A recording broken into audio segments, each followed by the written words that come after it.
Ibrahim Traoré fait arrêter les putschistes, mais la trahison de son ami d'enfance le laisse sous le choc. Le soleil se couche sur Ouagadougou, teintant le ciel d'un orange sanguin. Le capitaine Ibrahim Traoré, jeune président intérimaire du Burkina Faso, traverse d'un pas décidé les couloirs du palais présidentiel. Son visage, habituellement impassible, trahit ce soir-là une tension inhabituelle. Ses yeux, légèrement plissés, scrutent chaque recoin, chaque ombre. « Monsieur le Président, ils vous attendent », annonce son aide de camp en ouvrant la porte de la salle de crise. Autour de la table ovale se trouvent ses plus fidèles généraux, ceux qui l'ont soutenu lors de sa prise de pouvoir en septembre 2022. L'atmosphère est lourde, électrique. Personne ne parle. Traoré prend place en bout de table et inspire profondément. « Messieurs, j'ai reçu des informations qui ne peuvent plus être ignorées », déclare-t-il d'une voix ferme, en posant un dossier rouge sur la table. Un coup d'État est en préparation contre notre gouvernement. Un murmure parcourt l'Assemblée. Le colonel Yaya Konaté, chargé du renseignement militaire, fait glisser plusieurs photographies sur la table. Ces images ont été prises il y a 3 jours, Monsieur le Président. Des réunions secrètes, des transferts d'armes, des communications codées. Certains officiers de haut rang sont impliqués. Le silence s'abat de nouveau sur la salle tandis que Traoré examine les documents un à un. Son expression se durcit lorsqu'il découvre les noms des conspirateurs. « Je reconnais plusieurs de ces hommes, » murmure-t-il, « des officiers que j'ai moi-même promus. » Il se redresse soudainement, frappant la table du plat de la main. « Nous agissons cette nuit. Montez une opération coordonnée. Je veux tous ces hommes arrêtés avant l'aube. » Mais comprenez-moi bien, ajoute-t-il en balayant l'assemblée du regard. Pas de violence inutile. Le peuple burkinabé a besoin de justice, pas de vengeance. Le colonel Yaya Konaté hoche la tête. Et pour les civils impliqués, monsieur? La même chose. Personne n'est au-dessus des lois. Les heures suivantes sont un tourbillon d'activités. Des hélicoptères militaires survolent discrètement la capitale, tandis que des unités d'élite se positionnent autour des résidences ciblées. À minuit précis, l'opération est lancée simultanément à travers le pays. L'aube se lève à peine lorsque Traoré reçoit les premiers rapports. L'opération est un succès retentissant. 23 officiers et 11 civils ont été arrêtés sans qu'un seul coup de feu ne soit tiré. Des caches d'armes ont été découvertes. Des documents compromettants saisis. Quelques heures plus tard, des foules commencent à se rassembler spontanément dans les rues d'Ouagadougou. La nouvelle s'est répandue comme une traînée de poudre. Des chants s'élèvent. Traoré, défenseur du peuple, IBT, notre protecteur. Le soir même, le président s'adresse à la nation dans une allocution télévisée. Peuple. Du Burkina Faso, nous avons déjoué une tentative de déstabilisation de notre pays. Je vous promets que tous les responsables seront jugés conformément à nos lois. Aucun traître ne restera impuni. Après son discours, Traoré retourne, dans son bureau, épuisé mais satisfait. Le colonel Yaya Konaté l'attend avec un nouveau rapport. Monsieur le Président, nous avons interrogé les principaux suspects. L'un d'eux a dit quelque chose d'étrange. Quoi donc? Le général Ouedraogo a déclaré « Vous n'avez pas encore découvert qui tire réellement les ficelles ». Puis il a refusé d'en dire plus. Un frisson parcourt l'échine de Traoré. Il a la sensation désagréable que quelque chose lui échappe encore. Continuez les interrogatoires. Je veux savoir qui d'autre est impliqué. Konaté hésite. Il y a autre chose, monsieur. Nous avons trouvé ce document dans la résidence du général Ouedraogo. Traoré saisit le papier. C'est une liste de noms. Ses yeux parcourent rapidement le document jusqu'à ce qu'il s'arrête brutalement sur un nom. Son sang se glace. Le papier glisse de ses doigts et tombe lentement au sol. Dessus, encerclé en rouge, un nom. Souleymane Kaboré, son meilleur ami d'enfance. Ibrahim Traoré fixe le nom sur le document, comme s'il espérait que les lettres se réorganisent pour former un autre nom. Souleymane Kaboré. Ces 2 mots résonnent dans son esprit, ramenant une avalanche de souvenirs. « Monsieur le Président, vous connaissez cette personne ?» demande le colonel, remarquant le changement dans son comportement. Traoré se ressaisit, masquant son trouble. « Poursuivez les interrogatoires, colonel, je dois réfléchir. » Seul dans son bureau, il s'approche de la fenêtre. Au loin, Les lumières d'Ouagadougou scintillent dans la nuit. Comment Souleymane pouvait-il être impliqué? Son ami, son frère. Des images affluent, 2 garçons courant pieds nus dans les rues poussiéreuses de Bobo-Dioulasso, leur rire résonnant contre les murs ocres des maisons, un ballon de fortune qu'ils se passaient jusqu'à ce que la nuit les oblige à rentrer. Souleymane, plus grand et plus fort, défendant Ibrahim contre une bande de brutes à la sortie de l'école. « Personne ne touchera à mon frère », avait-il déclaré, se tenant devant lui comme un bouclier humain. Les années ont passé, mais leur amitié est restée inébranlable. À 18 ans, assis sur une colline surplombant leur ville natale, ils ont fait un serment. « Un jour nous changerons ce pays », avait dit Ibrahim, les yeux brillants d'ambition. « Ensemble », avait ajouté Souleymane en serrant sa main, « pour la justice et pour le peuple ». Puis leurs chemins se sont séparés. Ibrahim a rejoint l'université, puis l'armée. Souleymane est parti étudier à l'étranger avant de revenir travailler dans l'administration publique. Ils se voyaient moins souvent, mais chaque retrouvaille était comme s'ils ne s'étaient jamais quittés. Après sa prise de pouvoir, Traoré a naturellement offert un poste à son ami dans son gouvernement. Mais Souleymane a décliné, prétextant vouloir rester proche du peuple. « Je serais plus utile sur le terrain qu'enfermé dans un ministère », y avait-il expliqué. Traoré secoue maintenant la tête, incrédule. Était-ce une erreur, une manipulation pour le déstabiliser? Il appelle son chef de la sécurité. « Je veux une surveillance discrète sur Souleymane Kaboré. Pas d'arrestation, pas d'interrogatoire, juste des informations. Et que personne d'autre ne soit au courant. » Les jours suivants sont difficiles. Pendant que le pays célèbre le démantèlement du complot, Traoré porte seul le poids de ce soupçon terrible. Les rapports arrivent régulièrement sur son bureau. Souleymane mène apparemment une vie normale. Il travaille au ministère du Développement, rend visite à sa mère le dimanche, joue au football avec les enfants du quartier.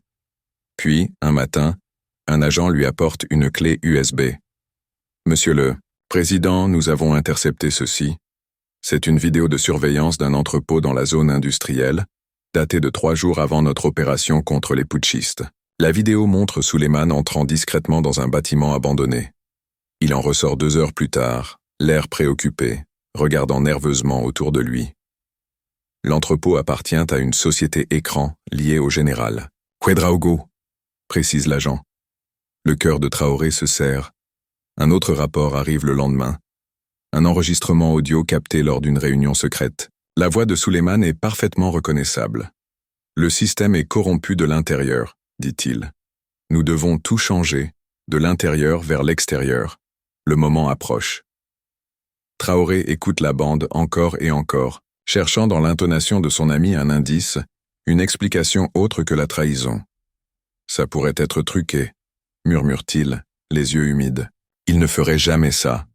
Mais les preuves s'accumulent, d'autres réunions, d'autres enregistrements, des transferts d'argent suspects, des contacts avec des personnes désormais sous les verrous pour tentative de coup d'État. Une semaine après le début de la surveillance, Traoré prend sa décision. Il faut qu'il sache, qu'il entende la vérité de la bouche même de Souleymane. Pas comme président, mais comme ami. Préparez une voiture banalisée, ordonne-t-il, à son aide de camp. Je me rendrai seul à Bobo-Dioulasso demain matin. Mais monsieur le président, c'est contraire à tous les protocoles de sécurité. Je ne vous demande pas votre avis, capitaine. Personne ne doit être au courant. Le capitaine hésite. Permettez au moins à une équipe de sécurité de vous suivre à distance. Traoré acquiesce à contre-cœur. Très bien, mais ils n'interviendront que sur mon ordre explicite. Le lendemain, aux premières lueurs de l'aube, une modeste Peugeot quitte discrètement le palais présidentiel. Au volant, vêtu d'un simple boubou, Ibrahim Traoré roule vers son passé et peut-être vers la plus douloureuse confrontation de sa vie. La route entre Ouagadougou et Bobo-Dioulasso défile sous les roues de la Peugeot. Ibrahim Traoré conduit en silence, l'esprit torturé par des questions sans réponse. Le paysage aride de la savane burkinabé contraste avec la tempête qui fait rage dans son cœur. Après 5 heures de route, il atteint enfin les abords de Bobo-Dioulasso. La deuxième ville du pays n'a guère changé depuis son enfance. Les mêmes rues poussiéreuses, les mêmes marchés colorés, la même grande mosquée dont le minaret se dresse fièrement vers le ciel. Traoré contourne le centre-ville, prenant des chemins détournés qu'il connaît par cœur. Son véhicule s'engage finalement sur un chemin de terre menant à un village isolé, à une dizaine de kilomètres de la ville. C'est là que la famille de Suleiman possède une maison depuis des générations, un endroit où il se réfugiait adolescent pour échapper à l'agitation urbaine. Il gare la voiture à l'ombre d'un baobab centenaire et sort, scrutant les alentours. Aucun signe de vie hormis quelques chèvres broutant paresseusement l'herbe rare. L'équipe de sécurité qui l'a suivi à distance se positionne discrètement autour du périmètre, invisible mais présente. La maison n'a pas changé. Une simple construction en terre battue, un toit de chaume, une petite véranda, ombragée. Traoré s'approche lentement, le cœur battant. Il sait que Suleiman s'y trouve, ses agents l'ont confirmé. Il s'arrête devant la porte close, hésite un instant, puis frappe 3 coups brefs. Pas de réponse. Il pousse doucement la porte qui s'ouvre sans résistance. L'intérieur est plongé dans la pénombre, offrant un refuge bienvenu contre la chaleur écrasante de l'après-midi. Ses yeux s'habituent progressivement à l'obscurité. Au centre de la pièce principale, agenouillé sur un tapis de prière, se trouve Suleiman Kaboré. Il termine sa prière, semblant ignorer la présence de son visiteur. Traoré attend en silence, observant cet homme qu'il connaît depuis l'enfance, cherchant dans sa silhouette un indice de la trahison qu'il craint. Suleiman se relève, enfin, et se tourne vers lui. Leurs regards se croisent. Le temps semble s'arrêter. « Je savais que tu viendrais », dit finalement Suleiman d'une voix calme. Tôt ou tard. Traoré reste immobile, étudiant le visage de son ami d'enfance. Il y voit les mêmes traits familiers, mais aussi quelque chose de nouveau, de dur, qu'il ne reconnaît pas. « Pourquoi ?» demande-t-il simplement, la voix légèrement tremblante malgré ses efforts pour rester impassible. Suleiman soutient, son regard sans ciller. « Parce que tu m'as oublié, Ibrahim. Tu nous as tous oubliés. De quoi parles-tu ? De nos rêves, de nos promesses. » Suleiman fait un geste englobant la pièce. « Regarde autour de toi. Ce village n'a pas changé depuis notre enfance. Pas d'eau courante, pas d'électricité stable, pas d'avenir pour les jeunes. Qu'as-tu fait pour eux depuis que tu es au pouvoir ?» Traoré encaisse le coup. « J'ai pris le pouvoir il y a à peine 2 ans, dans un pays au bord du chaos, assiégé par des terroristes, abandonné par ses partenaires internationaux. » Des excuses, coupe Suleiman. Tu es devenu comme les autres, Ibrahim, un homme de palais coupé des réalités. Alors, c'est pour ça ? C'est pour ça que tu t'es allié à des traîtres qui voulaient renverser le gouvernement légitime ? Un silence pesant s'installe. Suleiman s'approche de la fenêtre, observant le paysage au dehors. « Je me suis joint à eux parce que je croyais que tu t'étais éloigné de ce que nous défendions. La justice, l'égalité, un Burkina Faso pour tous, pas seulement pour l'élite d'Ouagadougou. »« Tu aurais pu venir me parler, » dit Traoré, la voix presque suppliante. « Nous avons grandi ensemble, combattu ensemble. Tu étais mon frère, Suleiman. T'aurais-je écouté ?» Suleiman se retourne vers lui. « Ou aurais-tu envoyé un de tes généraux me recevoir, comme tu l'as fait avec la délégation des anciens de notre village quand ils ont tenté de te rencontrer ?» Traoré baisse les yeux. C'est vrai. Dans le tourbillon du pouvoir, il a délégué, priorisé, parfois oublié. « Es-tu encore ce garçon qui rêvait de changer le monde ?» demande Suleiman. « Ou es-tu devenu juste un autre homme en uniforme sur un trône éphémère ?» Les larmes montent aux yeux de Traoré, non pas de faiblesse, mais de rage, de douleur, de désillusion. J'ai fait des erreurs, admet-il. Mais j'ai toujours agi pour le bien du pays. Jamais je n'aurais conspiré contre un ami. Parfois, l'amitié exige de difficiles vérités, répond Suleiman. Et parfois, la trahison reste une trahison quelle que soit la justification, réplique Traoré, la voix retrouvant sa fermeté. Les 2 hommes se regardent longuement, chacun cherchant dans les yeux de l'autre une trace de l'amitié d'autrefois. « Que faisons-nous maintenant ?» demande finalement Suleiman. Traoré sort discrètement son téléphone et envoie un message. « Je fais ce que le devoir m'impose, même si cela me brise le cœur. » Des bruits de pas se font entendre à l'extérieur. La porte s'ouvre brusquement et 4 soldats en tenue de combat entrent, armes à la main.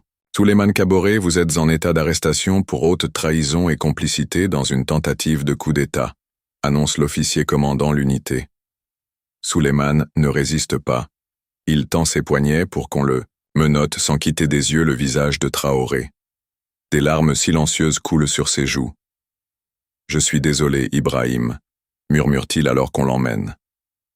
Resté seul dans la maison vide, Traoré s'effondre sur une chaise, le visage enfoui dans ses mains.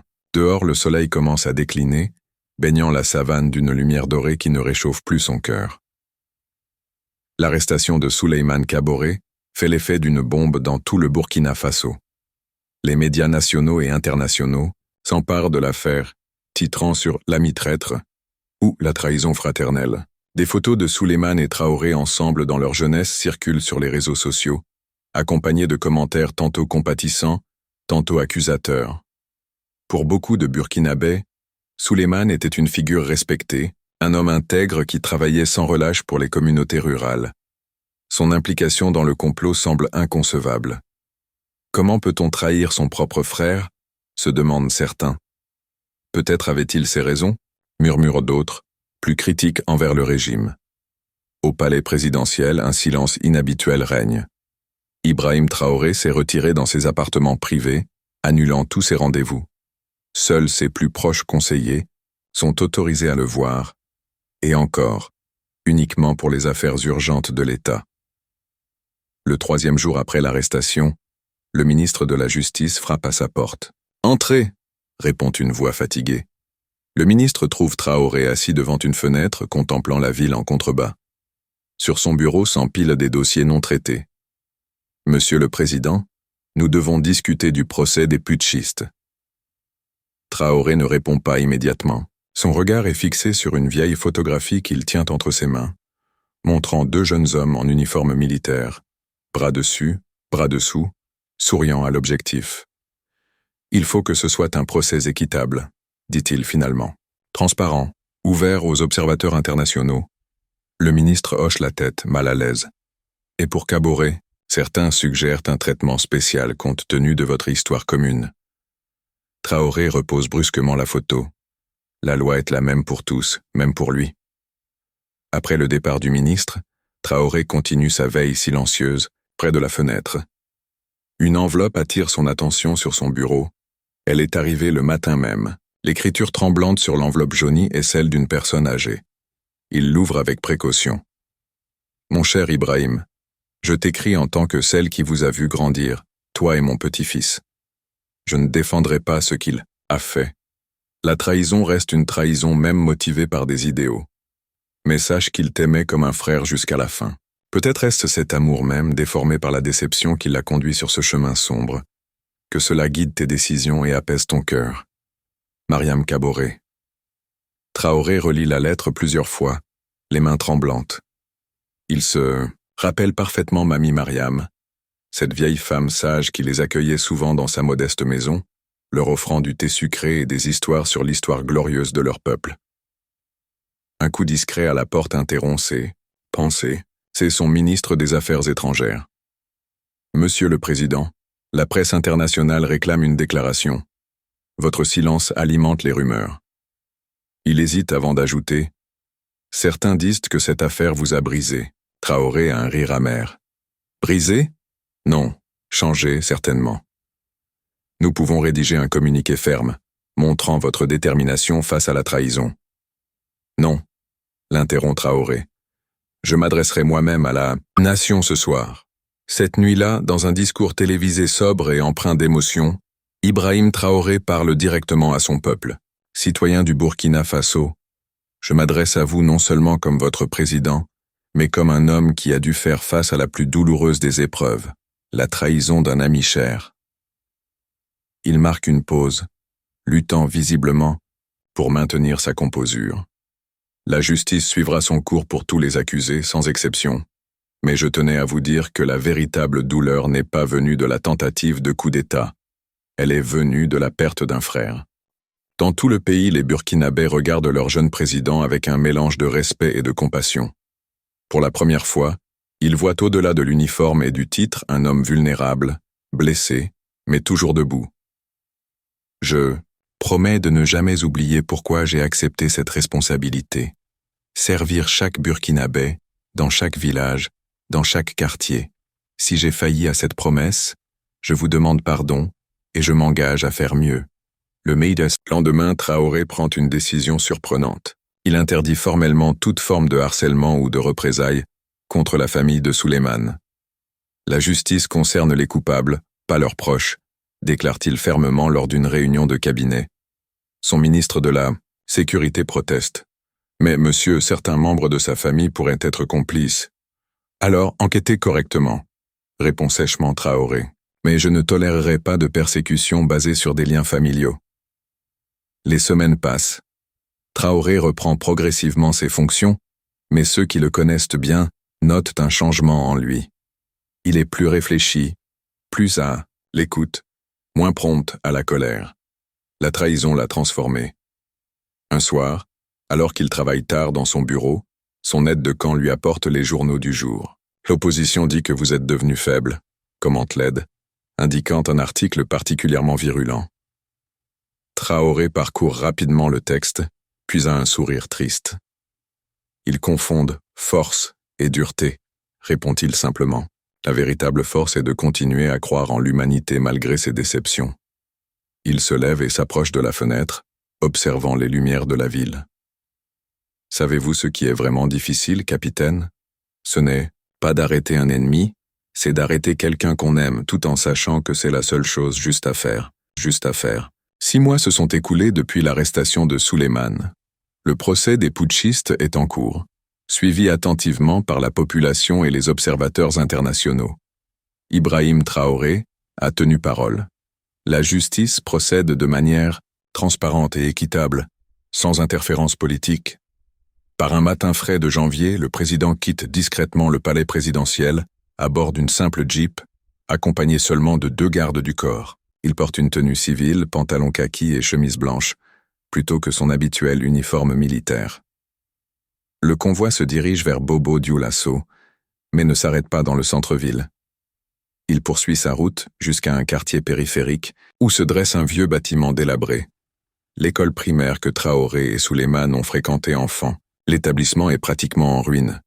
Les murs s'effritent, le toit en tôle est percé à plusieurs endroits, les pupitres en bois vermoulu s'entassent dans les salles de classe désertées.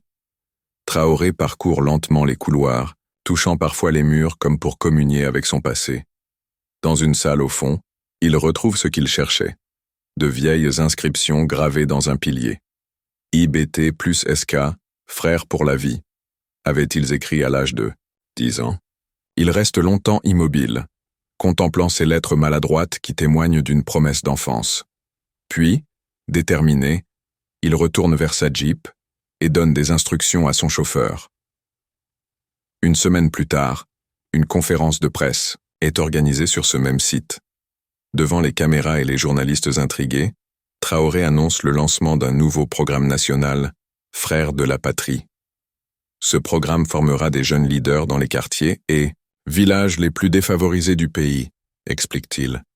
Nous identifierons des talents, nous leur donnerons les moyens d'étudier, de se former, puis de retourner servir leur communauté, parce que le changement véritable vient de l'intérieur. Des jeunes qui connaissent les réalités du terrain. Le projet sera financé par une réduction du train de vie de l'État et par la réaffectation des biens saisis aux corrompus et aux trafiquants. L'ancienne école sera réhabilitée pour devenir le premier centre de formation du programme. Les travaux commencent immédiatement. Traoré s'implique personnellement, visitant régulièrement le chantier, discutant avec les ouvriers, écoutant leurs suggestions. Lors de ces visites, il retrouve une part de lui-même qu'il avait presque oubliée. Ce jeune idéaliste qui croyait sincèrement pouvoir changer le monde. Lors de l'inauguration du premier centre, 3 mois plus tard, une petite fille s'approche, timidement de lui pendant qu'il inspecte les nouvelles salles de classe. « Monsieur le Président », demande-t-elle d'une voix fluette, « est-ce que vous croyez encore aux gens après ce que votre ami vous a fait ?» Un silence gêné tombe sur l'assistance. Les adultes présents échangent des regards embarrassés, craignant la réaction du président face à cette question si directe, si personnelle. Traoré s'agenouille pour se mettre au niveau de l'enfant. Son visage, habituellement sévère face aux caméras, s'adoucit. Comment t'appelles-tu? Demande-t-il doucement. Aïcha, monsieur le président, répond-elle en baissant les yeux. Eh bien, Aïcha, c'est une excellente question. Il prend une profonde inspiration avant de poursuivre. La réponse est oui. C'est justement parce que je crois encore aux gens que je continue à me battre. La déception ne doit jamais nous faire abandonner l'espoir. Cette réponse, captée par les caméras présentes, fait le tour des réseaux sociaux en quelques heures. Pour beaucoup, elle révèle une facette méconnue de leur jeune dirigeant, sa capacité à transformer une blessure personnelle en force collective. Dans les semaines qui suivent, le programme Frères de la Patrie se déploie dans d'autres régions du pays. Des jeunes issus de milieux défavorisés reçoivent formation, mentorat et soutien pour développer des projets concrets dans leur communauté. Un matin, alors qu'il travaille dans son bureau, Traoré reçoit une enveloppe. Elle vient de la prison centrale où Souleymane attend son procès. Il hésite longuement avant de l'ouvrir. Ibrahim, les mots sont insuffisants pour exprimer mes regrets. J'ai cru agir par conviction, mais je comprends maintenant que la loyauté et l'honnêteté auraient dû prévaloir. J'ai confondu ton silence avec de l'indifférence, ton pragmatisme avec de l'abandon. Trop tard, j'ai compris ce qu'était la véritable loyauté. Tu as toujours été fidèle à ta parole, même quand cela te brisait le cœur.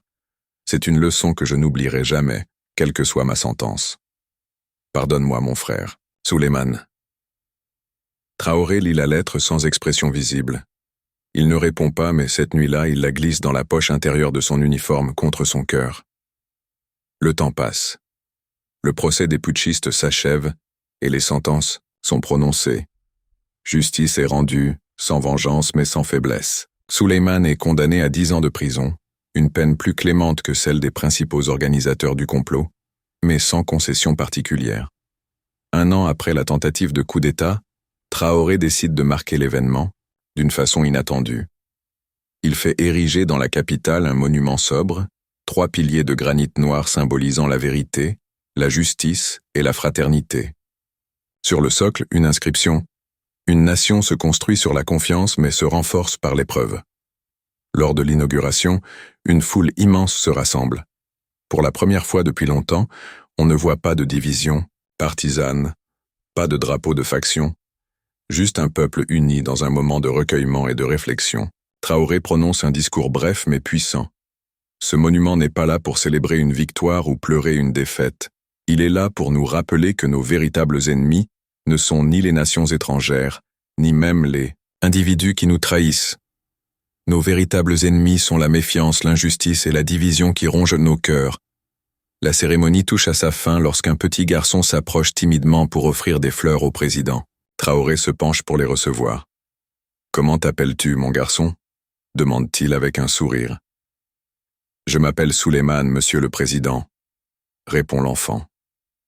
Une ombre passe sur le visage de Traoré, puis un sourire mélancolique mais sincère illumine ses traits. Il serre l'enfant dans ses bras avec une émotion visible. Plus tard, alors que la nuit tombe sur Ouagadougou, Traoré s'attarde seul devant le monument. Les étoiles commencent à apparaître dans le ciel d'Afrique, témoins silencieux des drames et des espoirs humains. Le coup le plus douloureux ne vient pas des armes, mais de celui qui un jour nous a tendu la main. Et pourtant, c'est de cette douleur même que naît l'espérance.